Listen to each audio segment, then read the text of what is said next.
Well, hello and welcome to this week's assembly. I wonder if it's ever occurred to you, with all the disruption that's been caused around the whole world by the coronavirus, COVID-19, I wonder if it's ever occurred to you just how many virus particles are there in the world? It's an unusual question, and I came across an answer to it on a radio program called More or Less, a radio program about statistics, and two mathematicians, Kit Yates and Matt Parker, came up with an answer, or a couple of answers to that question. So I wonder what you think. How many COVID-19 virus particles are there in the whole world? I wonder how much volume you think they would take up.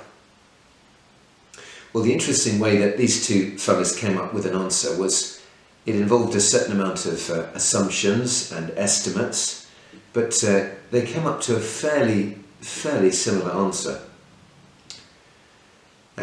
One of them said that the total number of virus particles in the world today is something like 3 to the power of 15, and the other that the answer was something like 1 to the power of 18.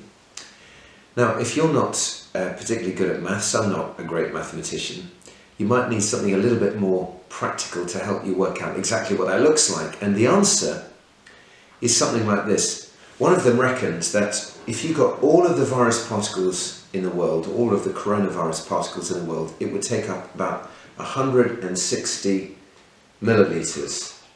In other words, pretty much how much you could hold in a glass of wine. The other fellow reckoned it's actually less than that. It would take up about 8 millilitres, about that much. In other words, hardly anything. Now, one glass like that wouldn't take you long to drink. And if you thought that that's the amount of virus particles that's causing all of this chaos and all of the disruption in the world today, I think you'd have to conclude that when all is said and done,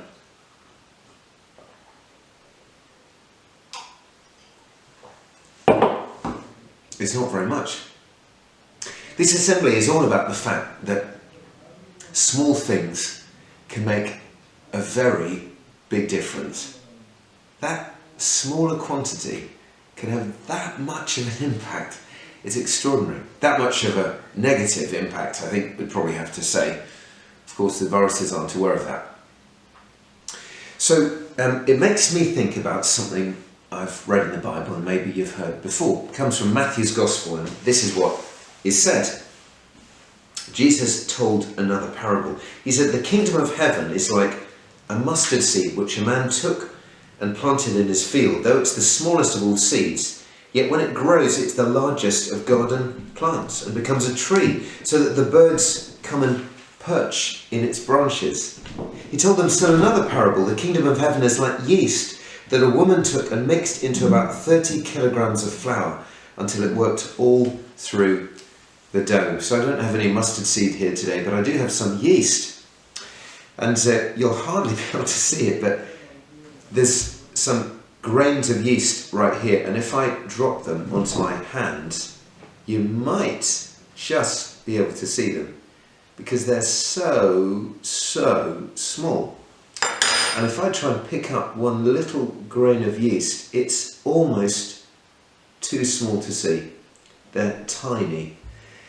But that yeast, of course, when it's mixed with the dough, with the flour and the water and various other ingredients, has an extraordinary effect.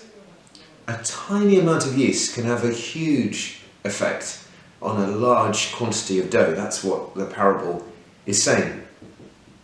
Now, the parables Jesus told about the kingdom of God, the kingdom of heaven, is another way that it's described. And I guess you could explain it like this, that very often God's people feel small and insignificant, like they really don't have very much of a numerical size. or influence at all. But actually, it's kind of been like that for a long time. Jesus, after all, called 12 disciples, that's all. And through them, he, in effect, had a massive impact on the whole world. We're talking about him and them all these years later. It may well be that you feel as though you're pretty insignificant and small, like a tiny little grain of yeast. But actually, under God, you can have a profound influence for good. Using the example of the virus, of course, is a negative influence. This is a wonderfully rich and positive influence for good, changing things for the better, causing people to see life in a different way, enabling people to see something of God in our world, being able to bring hope, being able to bring love and peace and kindness and goodness. Don't ever assume that because you may feel small and insignificant, you can't have any influence. Because under God, small things can have a very big impact. Let's pray. Lord, thank you so much for the fact that you promise that when a person is allied to you and living under your rule and under your authority, they can have a mighty influence for good. And I pray that in our school community and in our families, amongst our friends and relatives, you'd enable us to have a really positive influence as you work through us.